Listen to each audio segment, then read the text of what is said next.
All right, y'all. Superhero hot takes. Let's do this. All right. Without further ado, I think we should just like jump straight into this.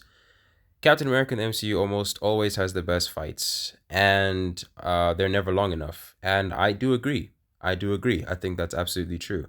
I think that Shang-Chi definitely is a contender in terms of having the best fights, even though he's only had one movie and he hasn't had any other appearances. I actually, I actually honestly think that he has some of the best fights ever. Also, but Captain America definitely got some good fights. They're not long enough and they should be much longer. But I mean, yeah, man. Captain America is a he's a show stealer. I don't think that's a hot take. I don't think it's a hot take to say that Captain America has some of the best fights. I think that's a bit mild in my opinion. That's a bit mild. But yeah, I mean, in all honesty, that's just Captain America, bro. Like I don't know what to tell you. Most of you would hate most heroes if they were real. And yeah, I also agree with that as well. Um, I think we've seen this play out in The Boys. A lot of the Justice League characters were basically kind of like they were satirical versions or like I guess realistic versions of what they would be like in real life. So like Homelander being Superman, Black Noir being Batman, the Deep being Aquaman, etc., etc. And I mean, that's exactly how they would be in real life. That is exactly how they would be in real life. And I don't think it would take an expert to figure that one out. So yeah, nah, bro. I think that's absolutely 100% true. And I also think they would be like corrupted by like corporate and they'd be celebrities, all that type of thing. I definitely think that is the case. I think that would 100% happen without question. I think that would 100% happen. I don't doubt it. I will say though that there's some that would be like that would try to be good, but yeah. Wolverine, martial arts, military spy experience is always shelled for his berserker side. Logan's an expert fighter and a good tactician, but you almost never see that side of him. So, yeah, I think I agree with that as well. Um, Wolverine, fun fact, is actually a top 10 martial artist in Marvel. He's consistently considered to be one of the best fighters in Marvel. He's trained Black Widow and Kitty Pryde and is a master of over 28 different forms of Kung Fu. Um, I don't know if that's been retconned in any newer storylines. I'm not really up to date with the newer like Marvel comic like the most recent comic book runs. Um but yeah, as far as everything that I've read in the past and everything that I know Wolverine to be from the comics, that is the truth. He is one of the best fighters ever. Period. And I don't think it's really particularly close, honestly. I don't think it's very close at all. And yeah, I think it's crazy. I think it's crazy that instead of showing him like doing martial arts and everything, they just kind of like, you know, they just kind of shelve it. Batman's a much better character when he can't beat literally everyone with absolute ease. And I also agree with that as well. When Batman gets to be, a grounded character, that's when he's at his absolute best. I don't need Batman to like fight Superman, fight Darkseid every single time. It gets kind of annoying. It gets really flipping annoying. And I'm actually really getting sick of it. I'm actually getting sick of this whole narrative that Batman is like a god killer or something, like he can beat the entire Justice League with prep time and this and this, and like that's all they talk about in every single fight debate. It's always Batman does this and this, but they forget that on an average night in Gotham City, Batman isn't like rocking up with the Hellbat suit. It doesn't work like that. It doesn't work like that. So I don't understand why people have to bring up that argument every single time. Every single time they like we're talking about Batman going up against flipping Iron Fist or Shang-Chi or like a street level character who's on his level. And then it's always something about like, oh, Iron Man, he'd be able to defeat Iron Fist easily because he's defeated Wonder Woman in the past. And I'm like, dude, he did that with prep, right? He didn't just like beat her just like that. It doesn't work like that. So it really irritates me when people say that kind of stuff and they're just like, oh no, but Batman did this easily, so he should be able to win. Yeah, nah, bro. No, that it doesn't work like that. Sorry, man. Um, but yeah, in a random encounter, Batman is getting like washed by quite a few characters. Um, but yeah, that's just on like the fight debate side. in terms of him being an actually good character, yeah, no, dude, absolutely. He's always at his best when he's got like a storyline, like with the Court of Owls or something that pertains to like the inner work, like inner city Gotham. And the MCU should be much hornier, at least for some of its content. No, the MCU doesn't need to be hornier, bro. You're just a goon, dude. You just like gooning, like bro, dude. I don't understand. I think Marvel Rivals created some crazy goons out here, bro. Spider-Man No Way Home is only getting praise because of nostalgia. Homecoming is a much more grounded and realistic story for Peter. Not saying it to deserve praise, but to go as far as to call it Oscar worthy is a stretch. Yeah, No Way Home isn't an Oscar worthy movie. I used to have it in my top 10 MCU movies. In fact, I used to say that it was my second favorite MCU movie, which is crazy looking back because I realize now that the movie actually isn't that great. It's not that great. Like it's a good movie. It's a good movie. Trust me. And it's definitely like on the higher end of my MCU ranking, but it's not like this big grand amazing movie that everybody makes it out to be, right? There's definitely some movies out there that are better. There's way more MCU movies that are better than it, and so I don't think that we should be calling it like top five or top two or anything like that. And it's definitely not worthy of an Oscar. Like that's crazy. None of the performances, nothing in that movie is like Oscar worthy. That's crazy, bro. But in regards to Homecoming being the best, Homecoming is the best. It absolutely is the best, without question. I love Homecoming. I love that movie. Um, Invincible is a really good show, but it's nowhere near close to the best superhero comics. The big advantage of Invincible comics is that it's very accessible and has a definitive ending. And the show got a lot of people into the comic, but the writing isn't extraordinary. Yeah, I kind of agree with that. I kind of do agree with that. I would say, hmm. Yeah, no, I do agree with that actually. I do kind of agree. But Invincible is actually one of the best superhero shows ever. It is actually one of the best superhero shows, honestly. The comics themselves, I don't think they should be in the conversation of like the best superhero comics of all time or anything. They are amazing and they're definitely like worthy of praise, but I don't know. For me personally, I haven't finished or like the entirety of the Invincible like comics, right? I've read like a good portion. I'd say I've read about just over a third, maybe even close to like a half of like Invincible.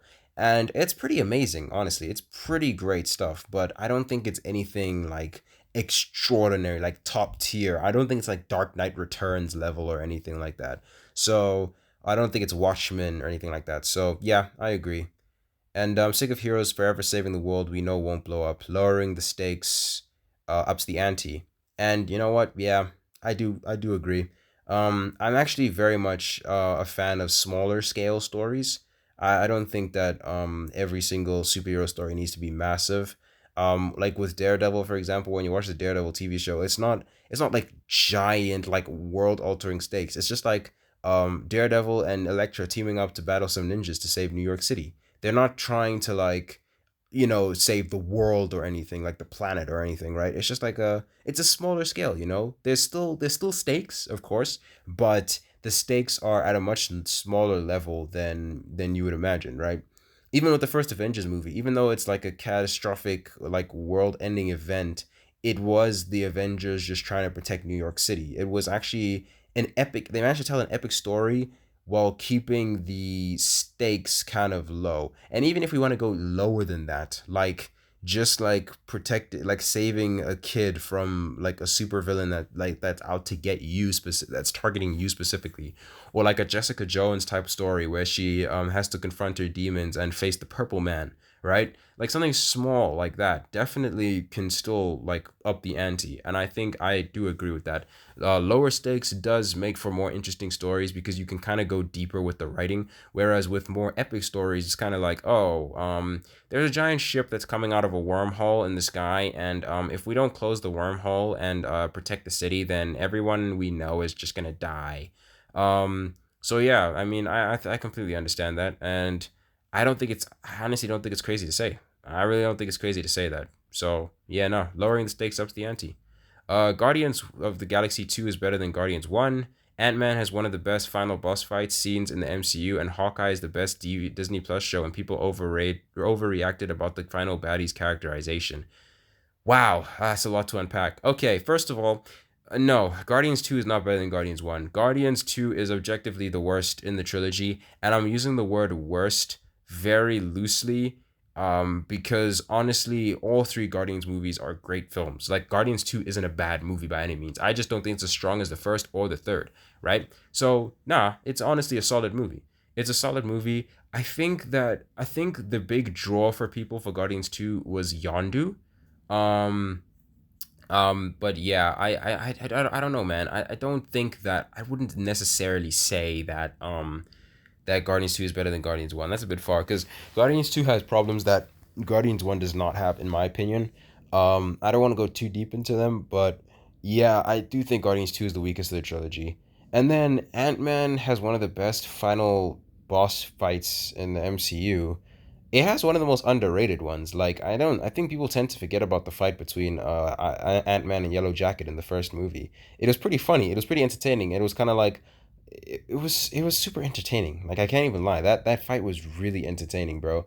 But I don't know if it's one of the best, honestly, because we've had so many final battles. Like, we've had Infinity War, we've had Endgame, we've had even Shang-Chi going up against his dad with the 10 rings. Even that was better. We've had Winter Soldier finale, we've had Civil War finale, we've had so many final, like, great final battles. I wouldn't say it's one of the best. It's one of the most underrated for sure, and it's definitely better than like quite a few, but I wouldn't necessarily like go as far as to say, oh, it's better than like anything else, right? So yeah, nah, bro. I don't know if I agree with that, Loki. I don't know if I agree with that.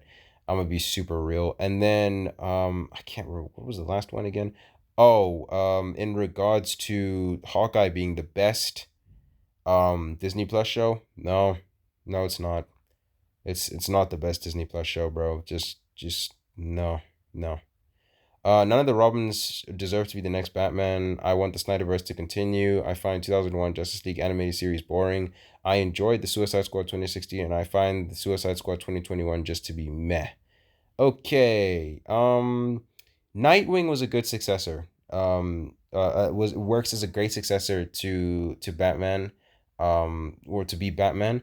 But I agree. I don't think that he is. I think he works best as Nightwing. I think he works best as his own superhero, as his own persona, right? So yeah, I agree. I think I agree. I don't think any of the other Robins are really like good that good for me. Somebody who I think would be a really great Batman is actually Cassandra Cain, which would be weird, I know, because she's a girl and everything, but she's arguably the only member of the Bat family who is better than Bruce in terms of skill. You could argue Nightwing is like equal to Bruce, but the only one who's definitively better the fighter than Batman is probably Cassandra. And I mean, she's got like the skills, she's got the ability, she's got the mental fortitude, she's got the detective skills. She could definitely make a great she could make a great Batman. Um, in regards to the Justice League animated series in 2001, I haven't seen it. Well, actually, I think I have seen it. No, I think I have watched it. Yeah. I don't think it's boring. I think it's very entertaining, and it's one of the better at DC animated shows out there. So no, I disagree with that. Snyderverse continuing, dude, that's not gonna happen. That'll never happen. Um, that's just not gonna happen, bro. Like, I think you need to keep dreaming, bro. Low key, that's not gonna happen.